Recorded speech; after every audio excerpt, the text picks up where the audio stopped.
પુસ્તક ગેબી ગિરનાર. લેખક અનંતરાયજી રાવલ. વિભાગ 2. ગેબી ગિરનાર. પ્રકરણ 10. કાંઠા પર પગ મૂકતા મને લાગ્યું કે 40 ફૂટ ઊંડા પાણીની ઉપર ચાલવાનો મારો અનુભવ રોમાંચક અને દિલધડક હતો. વિશ્વંભરે મારામાં કરેલ શક્તિપાતથી હું પાણી પર ચાલી શક્યો હતો એ હકીકત હતી. આવો સિદ્ધ યોગી મારી સાથે મિત્રની જેમ વર્તન કરી રહ્યો હતો, જે મારા માટે પૂર્વજન્મના ઋણાનુબંધની દેન હતી. વિશ્વંભર સાથે જ પગ મિલાવી આગળ ચાલી રહેલા મને હવેના દ્રશ્યમાં થોડો બદલાવ આવતો જણાયો. સુવર્ણજડિત દિવાલો હવે થોડા ખરબચડા પરંતુ ચળકતા કાળમીંડ પથ્થર જેવી જણાવા લાગી હતી. હીરા જેવા પ્રકાશિત પથ્થરોનું તેજ અર્થાત પ્રકાશમાં પણ થોડો ફરક પડી ગયો હતો અને તેને કારણે હવે થોડું થોડું અંધારું પણ વર્તાઈ રહ્યું હતું. એમ છતાં કોઈ પથ્થર તેજસ્વી અને પ્રકાશિત પણ નજરે પડી રહ્યો હતો. જે પથ્થર ગોળ દડા જેવો હાથમાં લઈ શકાય તેવો હતો. આછા પ્રકાશમાં મને આછા અંધકારમાં અમે ચાલી રહ્યા હતા. ત્યાં સામે રસ્તો રોકીને ઊભેલી કાળમીંડ પથ્થરની દિવાલ મેં જોઈ. દિવાલની મધ્યમાં ભોંયરા જેવું નાનું બાકોરું પણ નજરે પડ્યું. તેની અંદરના ભાગમાં અંધકારને કારણે કશું જોઈ શકાતું ન હતું. આ નવા દ્રશ્યને જોઈ હું થોડો ખચકાયો.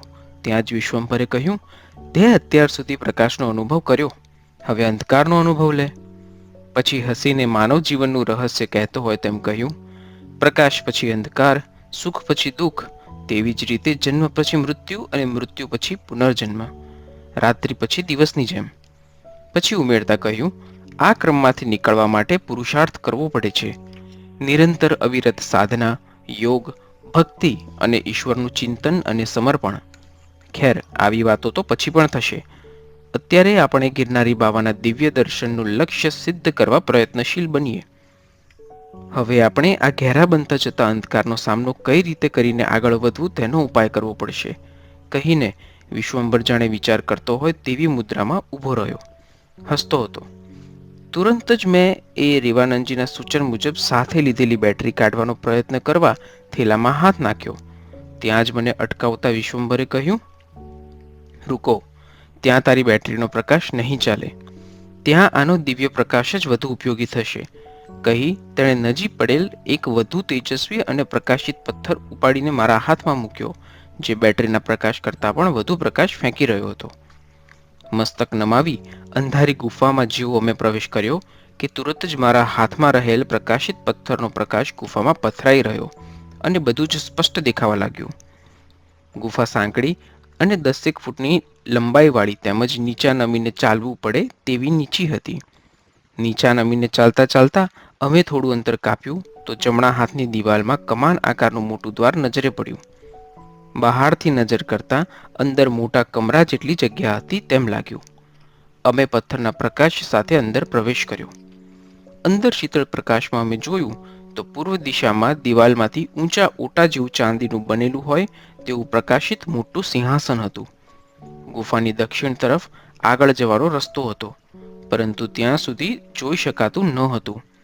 થોડા પ્રકાશના આધારે દેખાતા દ્રશ્ય પરથી લાગતું હતું કે બહાર નીકળવા અથવા વધુ આગળ જવા માટેનો તે રસ્તો હોવો જોઈએ. કમરો સ્વચ્છ અને સુઘડ હતો. તે પરથી લાગતું હતું કે અહીં કોઈનો કાયમી નિવાસ હોવો જોઈએ. હું મૌન બની આશ્ચર્યથી નિરીક્ષણ કરી રહ્યો હતો. વિશ્વંભર સિંહાસન તરફ મુખ રાખી અચલ બનીને ઊભો હતો. મને લાગ્યું કે તે ઘણી વખત અહીં દર્શનાર્થે આવી ચૂકેલ હશે.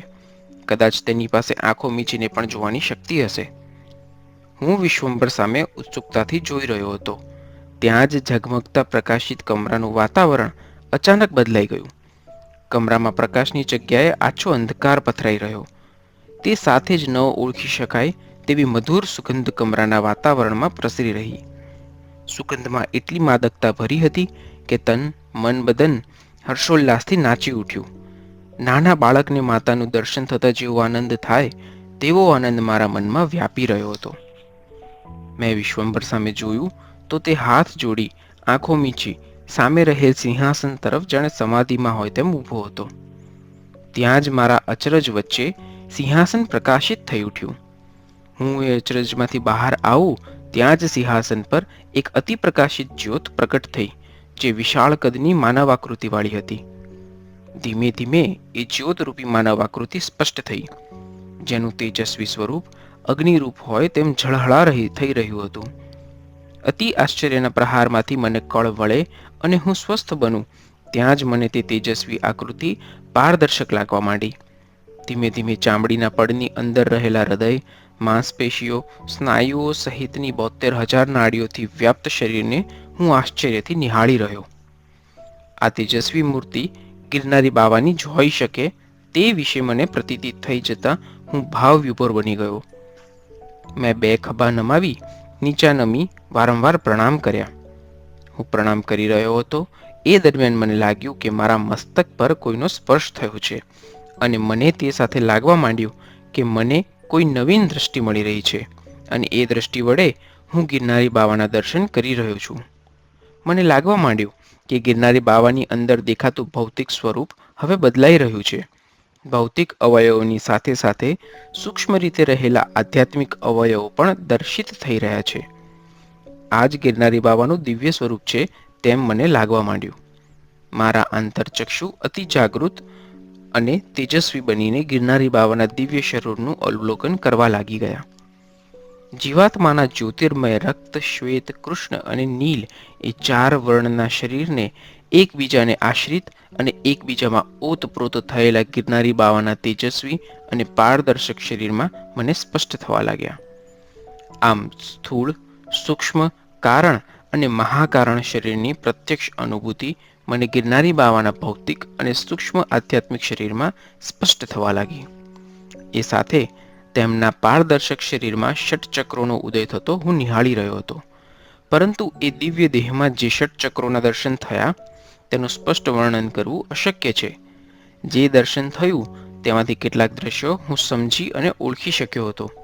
અર્થાત ખરેખર તો મને એ ષટચક્રોની મારા અંતઃકરણમાં અનુભૂતિ થઈ હતી, જેના આધારે જ હું તેનું સ્વરૂપ સમજી શકતો હતો. મેં નિરીક્ષણ કરતા જોયું તો દિગંબર તેજસ્વી ગિરનારી બાવાની ઉપેન્દ્રિયના નીચેના ભાગે મૂલાધાર ચક્ર એક ધારું ચમકી રહ્યું હતું. આ મૂલાધાર ચક્રને મેં 4 પાંખડીઓના સ્વરૂપે જોયું.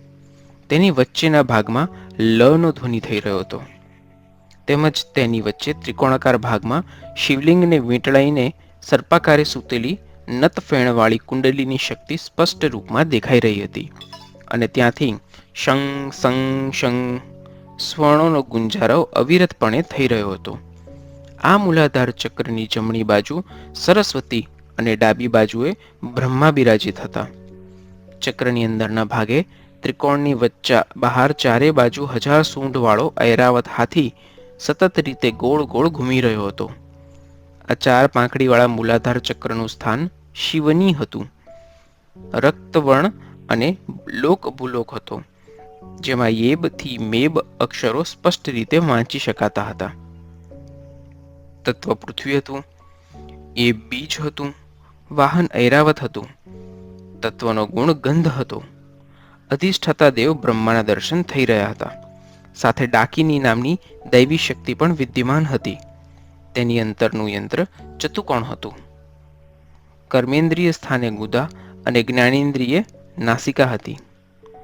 એ પછી ઉપસ્થ સ્થાનમાં રહેલ સ્વાધિષ્ઠાન ચક્ર કે જેને 6 પાંખડીઓ હતી અને જે ભૂલોકમાં સ્થિત હતું તેનો સાક્ષાત્કાર થવા લાગ્યો, જેનો વર્ણ સિંદૂર જેવો હતો. બીજાક્ષર વંગથી લંગ હતા. વંગ બીજ તત્વ રૂપે હતું. તત્વ જળ અને ગુણ રસ હતો. વાહન માટે મગર, દેવ વિષ્ણુ હતા. યંત્રનો આકાર બીજ ચંદ્રાકાર હતો. કર્મેન્દ્રિય સ્થાને લિંગ, જ્ઞાનેન્દ્રિય રસના જણાતી હતી. મેરુદંડની વચ્ચે સ્વાધિષ્ઠાન ચક્રની માનસિક અનુભૂતિ થયા બાદ ત્રીજા મણિપુર ચક્ર તરફ મારી દ્રષ્ટિ સ્થિર થઈ, જે ગિરનારી બાવાના દિવ્ય દેહમાં નાભીની જગ્યાએ સ્પષ્ટ થતું હતું, જેની કર્મેન્દ્રિય પગમાં તેમજ જ્ઞાનેન્દ્રિય ચક્ષુમાં ઝબકારા મારી રહી હતી.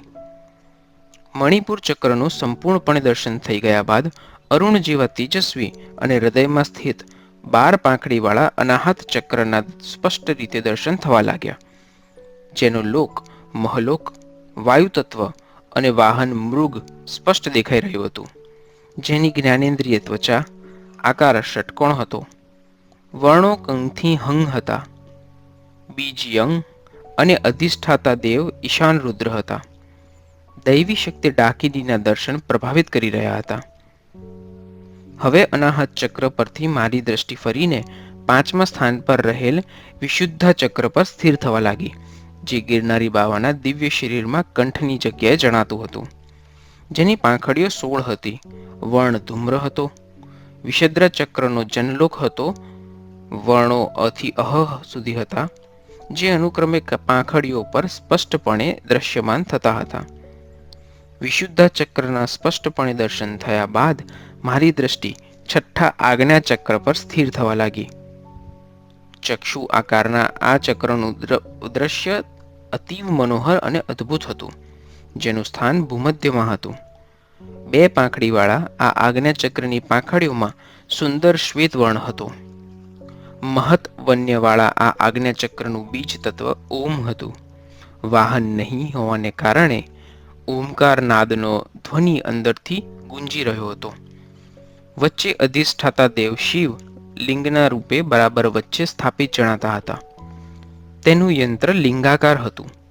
કર્મેન્દ્રિય ઇન્દ્રિયાતીત હોય જાણી શકાય તેવી ન હતી.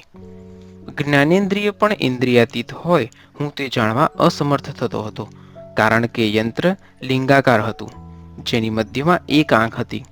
વચ્ચે ઓમ અંકિત હતો, જેમાંથી તેજસ્વી કિરણો ફેંકાઈ રહ્યા હતા. મસ્તક પર ચંદ્રાકાર આકૃતિ હતી. આજ્ઞાચક્રની અદ્ભુત અનુભૂતિથી હું ભાવવિભોર બની ગયો. આજ્ઞાચક્રનો રોમાંચ અનુભવ કરી મારું લક્ષ્ય હવે તેનાથી પણ અધિક રોમાંચક ચક્ર, જે 7મા સ્થાને હતું, તે સહસ્ત્રદલ ચક્ર પર કેન્દ્રિત થયું. આ સહસ્ત્રદલ ઇન્દ્રિયાતીત હોય માત્ર અનુભૂતિ થઈ તેમ કહી શકું, જેનું પૂરેપૂરું વર્ણન કરવું શક્ય નથી.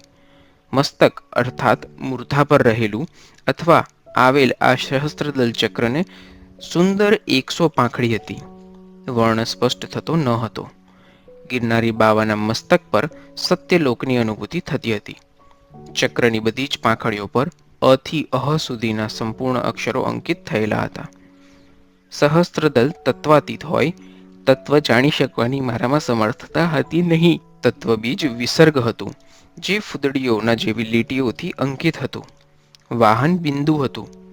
આ જ બિંદુ એટલે મહામાયા નીલેશ્વરી કુંડલીની શક્તિ છે, તેવો મારા અંતરમાં અવાજ આવી રહ્યો હતો.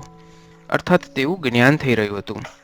અરે કુંડલીની શક્તિ બિંદુ સ્વરૂપે નીલ રંગમાં ઝળહળા થઈ રહી હતી. યંત્ર વર્તુળાકાર, પરંતુ કર્મેન્દ્રિય તથા જ્ઞાનેન્દ્રિય બંને ઇન્દ્રિયાતીત હોય વર્ણવી શકાય તેમ ન હતી. આ રીતે ગિરનારી બાબાના મસ્તકની ઉપર મધ્ય ભાગમાં સહસ્ત્રદલ ચક્ર, જેને બ્રહ્મરંધ્ર પણ કહેવામાં આવે છે, તેના મેં સ્પષ્ટ દર્શન કર્યા. આ બધા દર્શનો મને વિશિષ્ટ અને વિશેષ રૂપે થઈ રહ્યા હતા. વિશેષમાં હું અનુભવી શકતો હતો કે આ બધા ષટચક્રો એકબીજા સાથે માળાના મણકાની માફક પરોવાયેલા અને સીધી લીટીમાં એકબીજા સાથે સંબંધ ધરાવતા હતા.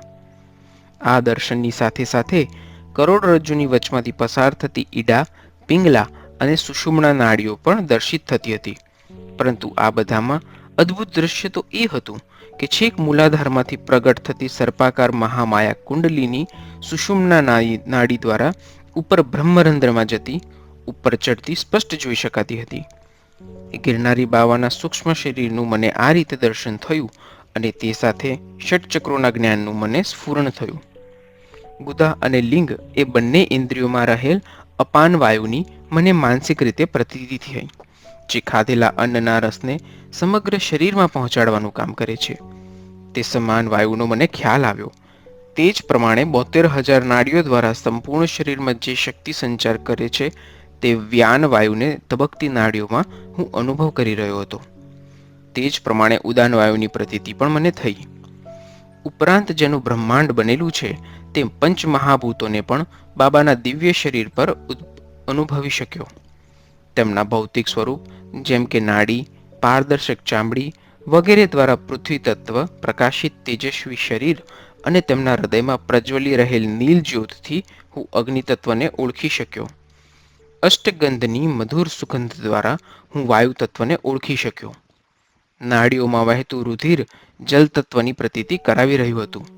તેમજ શરીરમાં નીલ રંગે વ્યાપી રહેલ આકાશ તત્વને હું અનુમાની રહ્યો. આ દર્શન એક કલ્પના નહીં, પરંતુ આ ક્ષણે થઈ રહેલો મારો માનસિક અનુભવ હતો. બધું જ્ઞાન જાણે સ્વયં પ્રગટી રહ્યું હતું. ગિરનારી બાવાના એ દિવ્ય દેહને હું અનિમેષ નયને તાકી રહ્યો તો મને તેમના દિવ્ય દેહના બ્રહ્મરંધ્રમાં રહેલ મહામાયા નીલ બિંદુ કુંડલિનીના ચતુર્ભુજ દુર્ગા સ્વરૂપે દર્શન થયા. સૌંદર્યના મહાસાગર અને અત્યંત તેજસ્વી તેના સ્વરૂપના દર્શન થતાં જ મારા મુખમાંથી સ્ત્રોત્ર સરી પડ્યું. ઓમ ઐ હ્રીં ક્લીં ચામુંડાય વિચ્છે. ઓમ ગ્લૌં હું ક્લીં જું સહ જવાલય જવાલય જવલ જવલ પ્રજ્વલ પ્રજ્વલ. ઓમ ઐં હ્રીં ક્લીં ચામુંડાય જવલ હં સં લં ક્ષં ફટ સ્વાહા. ઓમ નમસ્તે રુદ્રરૂપિણ્યૈ નમસ્તે મધુમર્દિની નમઃ કૈટભારિણ્યૈ નમસ્તે મહિષાસુરમર્દિની નમસ્તે શંભુદંત્રયે ચ નિશુંભાસુરઘાતિની જાગૃતં હિ મહાદેવી જપં સિદ્ધં કુરુ મે સ્વ. હું બે હાથ જોડી ભાવવિભોર બની દુર્ગા માતાના દર્શન કરી રહ્યો. મારી બંધ આંખોમાંથી અશ્રુ દ્વારા વહેવા લાગી હતી. હું આંખો મીચી આ દિવ્ય દર્શનને હૃદયમાં ઉતારી રહ્યો હતો ને તે સાથે અત્યંત તેજસ્વી અને શીતળ પ્રકાશે મને ઘેરી લીધો ને હું શરીરનું ભાન ગુમાવી સમાધિમાં શરી પડ્યો. આ અવસ્થામાં હું કેટલો સમય રહ્યો તેનો મને ખ્યાલ ન હતો, પરંતુ સમાધિ ઉતરતા મેં જ્યારે આંખો ખોલી તો સામે જ મારા મસ્તક પર હાથ મૂકી શ્વેત દંત પંક્તિ ચમકાવતો વિશ્વંભર હસતા મુખે ઊભો હતો. મારી તીવ્ર ઈચ્છા પૂર્ણ થઈ ગઈ હતી. પુનઃ પૂર્વવત સ્થિતિનું નિર્માણ થઈ ગયું હતું. સિંહાસન ખાલી હતું અને ચાંદીની જેમ પ્રકાશી રહ્યું હતું, પરંતુ ત્યાં ગિરનારી બાવાનું દિવ્ય શરીર ન હતું. બધું જ પૂર્વવત હતું. કમરો ઝાંખા પ્રકાશથી આચ્છાદિત હતો. દિવાલો ચાંદીની જેમ ચમકી રહી હતી. બધું જ થોડી ક્ષણોમાં બની ગયું, જાણે મનભાવન સ્વપ્ન આવ્યું અને ચાલી ગયું. હું વિસ્મયથી વિસ્ફારિત નેત્રે વિશ્વંભર સામે જોઈ રહ્યો. વિશ્વંભર મારો હાથ પકડી આગળ દોરતો હસીને બોલ્યો, બધું જ સત્ય હતું, સ્વપ્ન નહીં. પછી આત્મીયતાપૂર્વક બોલ્યો, તારી જિજ્ઞાસા સંતોષાઈ ગઈ છે. તારા પૂર્વજન્મનો પુરુષાર્થ આજે ફળ્યો છે. જે સાધના પછી ફળવાનું હતું તે અત્યારથી જ ફળી ગયું છે. પછી મને નાની સુરંગ જેવા ભોંયરા તરફ દોરતા કહ્યું, પરંતુ તારે હજુ રેવાનંદજીના માર્ગદર્શન નીચે સાધના પૂર્ણ કરવાની બાકી છે. માટે સત્યને પણ સ્વપ્ન સમજીને મનમાં જ બધું ધરબીને આગળ વધવાનો પુરુષાર્થ તારે કરવાનો છે. હજુ એક કાર્યભાર તારી માથે આવવાનો છે. ભોંયરામાં અમે ધીમે ધીમે આગળ વધી રહ્યા હતા. અંધકાર હતો, પરંતુ તેજસ્વી પથ્થર સાથે હતો. કોઈ મુશ્કેલી પડતી ન હતી. મને થયું કે આ રસ્તે થઈને આવા જ કોઈ અન્ય સ્થાન પર કદાચ જવાનું હશે, એટલે વિશ્વંભરે આ રસ્તો લીધો હશે. ત્યાં જ મૌન તોડતા તેણે કહ્યું, આ રસ્તો થોડો મુશ્કેલ છે, છતાં ટૂંકો છે. આ રસ્તો પણ ગંતવ્ય સ્થાને જ પહોંચાડશે. ઉપરાંત એક બીજું પણ કારણ છે. સમય ઘણો થઈ રહ્યો છે અને રેવાનંદજી તારી રાહ જોઈ રહ્યા છે. બસ પછી આપણે છૂટા પડીશું. પછી હસીને ઉમેરતા કહ્યું, પરંતુ છૂટા પડ્યા પૂર્વે આ જ રસ્તે આપણને એક સિદ્ધ મહાત્માના દર્શન પણ કરતા જઈશું. મહાત્માના દર્શન થશે જાણીને મને આનંદ થયો, પરંતુ તેના છૂટા પડીશું શબ્દોથી મને દુઃખ થયું. આટલા ટૂંકા પરિચયમાં પણ વિશ્વંભરે તેના પ્રેમ અને આત્મીયતા ભરેલા વર્તનથી મારા હૃદયમાં ચોક્કસ લાગણી પ્રધાન સ્વાભને દૂષિત કરી મૂક્યો. ત્યાં જ મારા આ વિચારના અનુસંધાને વિશ્વંભરે કહ્યું, યહ હોઈને બાત, એ જ તો આ ક્ષણિક સંસારની ભીષણ વિભીષિકા છે. એકલા જ જન્મવાનું, એકલા જ મૃત્યુ પામવાનું, સ્વજનોથી છૂટા પડી એકલાએ જ મૃત્યુ ભણી જવાનું અને નવા જન્મ પછી નવા જ સ્વજનોને મળવાનું. પુનઃ લાગણીઓથી બંધાવું, બસ આ જ ઘટનાક્રમ નિરંતર ચાલ્યા જ કરવાનો. તો પછી ઉપાય શું? મેં પૂછ્યું. એક જ ઉપાય, પ્રત્યેક લાગણીથી પર થઈ જવું. પ્રત્યુત્તર આપતા તેણે કહ્યું, સુખ દુઃખ, માન અપમાન, મિત્ર શત્રુ તથા મિલન વિયોગ બધામાં તટસ્થ ભાવ કેળવવો, સમતા ભાવ ધારણ કરી લેવો, ભાવ માત્ર ઈશ્વર પ્રાપ્તિમાં રાખવો. છેવટે મનુષ્યનું એ જ એકમાત્ર ગંતવ્ય છે, ધ્યેય છે. પછી થોડું અટકી આગળ કહ્યું, મનને ફાલતુ અને બિનજરૂરી બાબતોથી બળાત્કારે પાછું ખેંચવું જોઈએ. તો જ ધ્યાનાવસ્થા પ્રાપ્ત થઈ શકે. સાધક માટે કોઈ પણ બાબત એવી ન હોવી જોઈએ કે જે તેના મનને ચંચળ બનાવી ખળભળાવી નાખે. ઈશ્વરના ચિંતન સિવાય કોઈ પણ બાબતનું ચિંતન થવું ન જોઈએ, કારણ કે જે બાબતનું આપણે ચિંતન કરતા હોઈએ મનમાં તેની જ સ્ફૂર્ણા થવી, તેનું જ ધ્યાન. ચિત્ત એક મહત્તમ સંપત્તિ છે જે અમૂલ્ય છે. ચિત્ત જો એકવાર હાથથી ગયું તો પુનઃ મેળવવું મુશ્કેલ છે. કદાચ પાછું હાથ પણ ન લાગે. માટે જ ચિત્તને લાગણી વેળાથી મુક્ત કરી તેને દ્રઢ, નિર્મળ અને શક્તિશાળી અને સદા સર્વદા સત્ય સ્ફુરણયુક્ત બનાવવું, કહી વિશ્વંભર મૌન બનીને ચાલી રહ્યો. વિશ્વંભરની વાત પરથી મને માધવાનંદજીએ એકવાર કહેલી વાતનું અનુસંધાન થઈ ગયું. તેમણે કહેલું, મૃત્યુ આજે જ આવે તો પણ મને કશું જ દુઃખ નથી. એટલું જ નહીં, મારા પૂર્વાશ્રમના માતા પિતા, ભાઈ ભાંડુ કે કોઈ પણ સ્નેહી મૃત્યુ પામે તો પણ મને કોઈ ચિંતા કે દુઃખ નથી થવાનું. હું દુન્યવી લાગણીઓથી પર થઈ ગયો છું. હું પ્રેમાળ છું, બધાને નિસ્વાર્થ પ્રેમ કરું છું, છતાં હું લાગણીહીન બની ગયેલો છું. પછી ઉમેરતા કહેલું, હું બધાનો છું, બધા માટે છું, છતાં મારું કોઈ નથી. હું કોઈનો નથી. કોઈના જન્મનો મને આનંદ થતો નથી, કોઈના મૃત્યુથી મને દુઃખ થતું નથી. કુદરતનો જે અનિવાર્ય ઘટનાક્રમ છે તેવી વિશ્વની કોઈ પણ ઘટના મારા મનને વિચલિત કરી શકતી નથી. ભય, ક્રોધ, તિરસ્કાર, પ્રશંસા, પ્રાપ્ય અપ્રાપ્ય, અનુકૂળ પ્રતિકૂળ વગેરેને કારણે ઉત્પન્ન થતી કોઈ પણ પરિસ્થિતિ મારામાં લેશ માત્ર પણ સ્પંદનો જગાવી શકતી નથી. સમતારૂપી તટસ્થતાનું આવરણ મેં મારા ચિત્ત પરતું મઢી લીધું છે. તેની લગ્ન વેદીનો પ્રજ્વલિત અગ્નિ અને સ્મશાનમાં જલતી ચિતાના અગ્નિમાં મને કોઈ તફાવત લાગતો નથી. ભૂતકાળને હું યાદ કરતો નથી, ભવિષ્યની મને કોઈ પડી નથી. હું માત્ર વર્તમાન ક્ષણોને જે કેન્દ્રમાં રાખું છું. આથી પ્રાપ્ત થતા ધ્યાન સમાધિ દ્વારા હું ભૂત અને ભવિષ્યને પણ જાણી શકું છું. માધવાનંદજીના શબ્દોને વાગોળતો હું વિશ્વંભર સાથે ચાલી રહ્યો હતો. ખરબચડા રસ્તાવાળી આટલી લાંબી બંધેશવાળી જગ્યા હોવા છતાં સહેજ પણ દુર્ગંધ લાગતી ન હતી. શીતળતા સાથે મીઠી સુગંધનો અનુભવ થતો લાગી રહ્યો હતો. લાગતું હતું કે આ સુગંધ ધરતીમાંથી આવી રહી છે. ધરતીનો ગુણ ગંધ અહીં અભિવ્યક્ત થઈ રહ્યો હતો. અમે મૌન યુક્ત બની સાથે ચાલી રહ્યા હતા. ત્યાં જ વિશ્વંભરે કહ્યું, તે ગિરનારી બાવાના દિવ્ય દેહમાં ગુદા સ્થાન પર સ્થિત મૂલાધાર ચક્રના દર્શન કરેલા. તે ચક્ર તારા શરીરમાં પણ તે જ સ્થાન પર છે. આ ચક્રનું પૃથ્વી તત્વ છે અને તેનો તત્વગુણ ગંધ છે. તેની પ્રતીતિ તને ધરતીમાંથી પ્રગટ થતી સુગંધ દ્વારા થઈ રહી છે. પછી થોડું અટકીને આગળ કહ્યું, સાધના દ્વારા અધિકાર પ્રાપ્ત કર્યા પછી સાધનસ્થ થઈ મનમાં ધારણા કરવાની. ગુદા તથા ઉપસ્થ એટલે કે લિંગની મધ્યમાં આવેલા મૂલાધાર ચક્રમાંના શક્તિ ભંડારને હું ખોલી રહ્યો છું અને વીર્યને ઓજના રૂપમાં પરિવર્તન કરી રહ્યો છું. સાધક વિચારને અલુકુન વર્તન પણ કરી રહેલ હોય છે. જેનું જે અંગમાં ચિત્ત સ્થિર હશે તે અંગમાં પ્રાણ પ્રવાહી અધિક વહેશે અને ત્યાં જ તે સ્થિર રહેશે. આથી સાધકનું સામાન્યત્વ આથમી જાય છે અને વિશેષત્વ પ્રગટ થાય છે. છેવટે સાધક મહાન બનતો બનતો વિશ્વ વિંધ્ય પુરુષની જેમ મહાનતા સંપાદન કરી શકે છે. પછી થોડા મૌન બાદ આગળ કહ્યું, તે ષટચક્રોની પાંખડીઓમાંથી અથી ક્ષ અક્ષરો જોયા. પ્રત્યેક ચક્રમાં બીજ મંત્રોના પણ દર્શન કર્યા. આ વર્ણોનું ખૂબ જ મહત્વ છે. યોગીઓ સ્થિર આસને બેસી જપ, પ્રાણાયામ, ધારણા, ધ્યાન અને સમાધિ ઇત્યાદિ કરે છે. સામાન્ય સાધકો પણ તેમ કરી શકે છે. જપના મંત્રોના વર્ણોચ્ચાર દ્વારા પણ શરીર અને મનમાં અદ્ભુત પરિવર્તન થાય છે.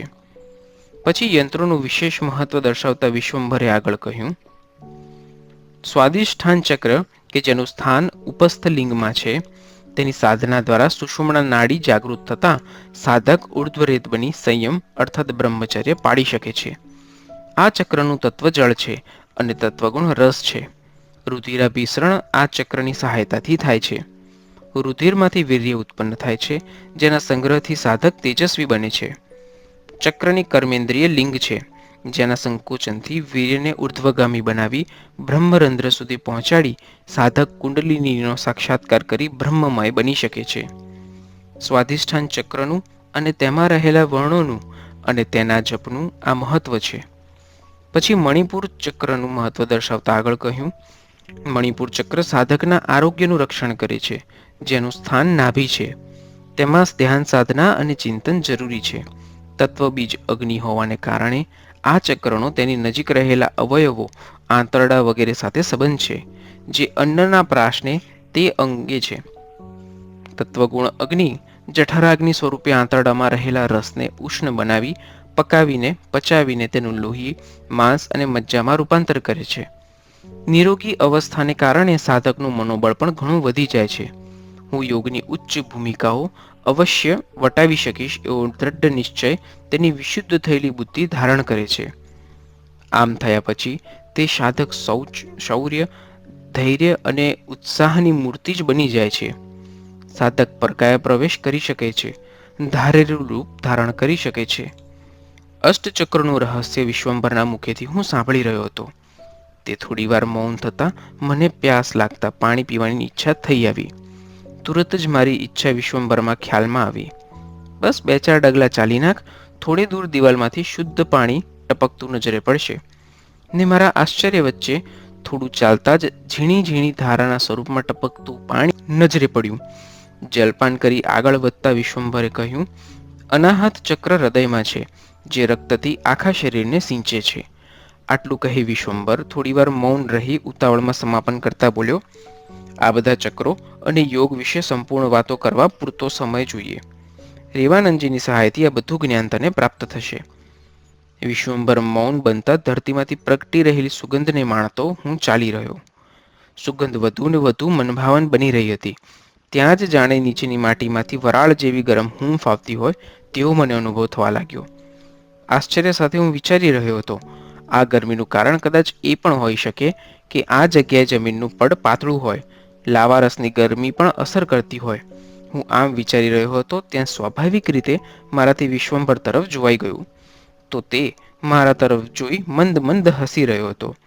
તુરત જ ત્યાં ઊભો રહીને હસતા હસતા બોલ્યો, ગરમી માત્ર અગ્નિમાં નથી હોતી, પાણીમાં પણ અગ્નિ સમાઈને ગરમી આપી શકે છે. પંચ મહાભૂતો બધા સ્વતંત્ર રીતે પોતાના ગુણધર્મો પ્રગટ કરતા હોય છે, પરંતુ જ્યારે તે એકત્ર બને ત્યારે તેમાં બધા જ ગુણો ઉત્પન્ન થઈ શકે. પછી નીચે જમીન પર દ્રષ્ટિ નોંધીને કહ્યું, જલ તત્વ સાથે પૃથ્વી તત્વનું મિલન થતા સુગંધ અને અગ્નિ તત્વના ગુણોથી ગરમી ઉત્પન્ન થાય છે. જમીનમાંથી આવી રહેલી આ ગરમી પાણીને કારણે છે. પરંતુ વધુ જાણવાની મારી જિજ્ઞાસા બળવત્તર બનતા મેં તેનો હાથ પકડી ઊભો રાખીને પૂછ્યું, તારી વાત સત્ય, પરંતુ આ જગ્યાએ ધરતીમાંથી જે બફારા જેવી ગરમીનો અનુભવ થઈ રહ્યો છે તેનું રહસ્ય શું છે? જળ તો અહીં દેખાતું પણ નથી, માત્ર જમીન જ છે. સત્ય પ્રચ્છન્ન હોય ત્યારે તે ઘણી વખત જાણી શકાતું નથી. પ્રત્યુત્તરમાં વિશ્વંભરે કહ્યું, તું ઉપરની જમીનને જોઈ શકે છે, પરંતુ જમીનની નીચે રહેલા જળને જોઈ શકતો નથી. મારા વિસ્મયને વધારતો વિશ્વંભર આગળ બોલ્યો, આ જગ્યાએ જમીનની નીચે પાણી વહી રહ્યું છે. જે જમીનની નીચે પાણી હોય તે જમીનમાંથી આવી જ ગરમી નીકળતી હોય છે. આ ગરમી જમીનની નીચે પાણી હોવાનો સંકેત આપે છે. જ્યાં વરસાદનું પાણી એકત્ર થયેલું હોય અથવા દૂર દૂરથી વહી આવતી પાણીની સરવાણીનું પણ હોઈ શકે. પછી મારા ખભા પર હાથ મૂકી મને વધુ વિસ્મયમાં મૂકતો હોય તેવા સ્વરમાં હસીને બોલ્યો, આ સરવાણી જમીનમાં ઉતરી ગયેલ પ્રાચીન સરસ્વતી નદીની છે. એમ? સત્ય? મને વિસ્મય થયું. બિલકુલ સત્ય, દ્રઢતાપૂર્વક કહી તેણે ઉમેર્યું, હવે તારી જિજ્ઞાસાને અને વિસ્મયને પડીકામાં બાંધીને સાંભળ. પુરાણ પ્રસિદ્ધ વાત મુજબ સરસ્વતી નદીને પૃથ્વી પર મોકલતા પૂર્વે વચન આપેલ તે મુજબ સરસ્વતી નદી કલયુગનો પ્રારંભ થતાં પુનઃ સ્વર્ગમાં જતી રહી છે. તેથી પ્રવર્તમાન કલયુગમાં પુરાણોમાં વર્ણવાયેલી સરસ્વતી નદીનું પૃથ્વી પર ક્યાંય અસ્તિત્વ નથી, કારણ કે સરસ્વતી નદી દિવ્ય રૂપ ધારણ કરી સ્વર્ગમાં જતી રહી છે. પરંતુ ભૌતિક રૂપે તે જમીનની અંદર પૃથ્વીમાં ગરક થઈને જમીનની અંદર જ સૌરાષ્ટ્રમાં પ્રવેશી કચ્છના રણની જમીનની અંદરના ભાગમાં વહી રહી છે. જમીનની અંદર જ તેના કેટલાય ફાંટા સરવાણી રૂપે જમીનની અંદર જ વહી રહ્યા છે. તે માહેનો એક ફાંટો જમીનની અંદર જ વહેતો ગિરનાર પર્વતની નીચેથી વહી રહી ક્યાંક ક્યાંક જમીનની બહાર પણ નદી સ્વરૂપે દ્રશ્યમાન થતો વહે છે, જે સરસ્વતી નદીના નામે ઓળખાય છે. પછી મારી સામે દ્રષ્ટિ નોંધી હસીને કહ્યું, તારી યાદદાસ્તને ઢંઢોળી જો. તે સરસ્વતી નદી તરીકે ઓળખાતી નદીમાં ઘણીવાર સ્નાન પણ કરેલું છે. પછી ઉમેરતા આગળ કહ્યું, આ સરસ્વતી નદીના ફાંટાનો જમીનમાં વહેતો જલપ્રવાહ આગળ ગીરના ગામડાઓમાં અને જંગલોમાં દ્રશ્યમાન નદીના સ્વરૂપે સરસ્વતીના નામે ઓળખાતો આગળ વધે છે. તાલાલા ગીર તાલુકાના ધાવાગીરી ગામથી 2 ગાંવ દૂર મોરુકા ગીરના પાદર પાસેથી આ નદી પ્રગટ રૂપે વહે છે અને તે નદીમાં તેને પવિત્ર સરસ્વતી નદી માનીને તહેવારોમાં લોકો શ્રદ્ધાપૂર્વક સ્નાન પણ કરે છે. આ નદીની વિશિષ્ટતા એ છે કે તે અડધો ગાંવ બહાર પ્રગટ રૂપે અને અડધો ગાંવ જમીનની અંદર ભૂગર્ભમાં વહે છે. આ જ વિશિષ્ટતા સાથે વહેતી નદી માધવપુર ગીર અને જાંબુર ગીર પાસેથી વહી અન્ય ગામડાઓ વટાવતી પુરાણ પ્રસિદ્ધ પ્રાંચી તીર્થ પાસે પૂર્વ પશ્ચિમ દિશામાં પ્રગટ રૂપે વહે છે, જ્યાં એક પવિત્ર પીપળાનું વૃક્ષ છે અને ત્યાં જ ભગવાન શ્રી કૃષ્ણે તે પીપળે પાણી પાઈ યાદવ કુળનું તર્પણ કરેલું. બાદમાં આગળ વધતી આ જ સરસ્વતી નદી પ્રભાસ તીર્થ પાસે અન્ય 2 નદીઓ હિરણ અને કપિલાને મળીને ત્રિવેણી સંગમ નામે ઓળખાઈ અરબી સમુદ્રમાં મળી જાય છે. આ જ જગ્યાએ ભગવાન બલભદ્રએ ત્યાં જ જમીનમાં સમાઈ જતા પૂર્વે લઘુબંધુ શ્રી કૃષ્ણના પાર્થિવ દેહનો અગ્નિ સંસ્કાર કરેલો. આ જગ્યાએ બલરામનું સ્થાન ભોંયરું અને શ્રી કૃષ્ણનું અગ્નિ સંસ્કાર સ્થાન દેહોત્સર્ગ તરીકે ઓળખાતું આજે પણ મોજૂદ છે. કહી વિશ્વંભર મૌન બનતા મને યાદ આવ્યું કે ભાદરવી અમાસે સ્નાન કરવા મોરકાગીરી માતુશ્રી સાથે નાનપણમાં હું ઘણીવાર ગયો છું. પ્રાંચી તીર્થ તથા પ્રભાસ પાટણ ત્રિવેણી નદીમાં હું ઘણી વખત સ્નાન કરી ચૂક્યો છું, પરંતુ આ જ સરસ્વતી નદી અહીં ગિરનાર પર્વતની છેક નીચેથી ભૂગર્ભમાં પસાર થાય છે તેની મને વિશ્વંભરના કહેવાથી આજે જ ખબર પડી. ઈસરો દ્વારા લેવાયેલા ફોટાઓ દ્વારા ભૂગર્ભમાં આ પ્રાચીન સરસ્વતી નદી વહે છે તે સાબિત થઈ ચૂક્યું છે. કોઈએ પણ ન જાણી હોય તેવી સત્ય હકીકત મારા જાણવામાં આવી, તેથી મને અનહદ આનંદ થયો.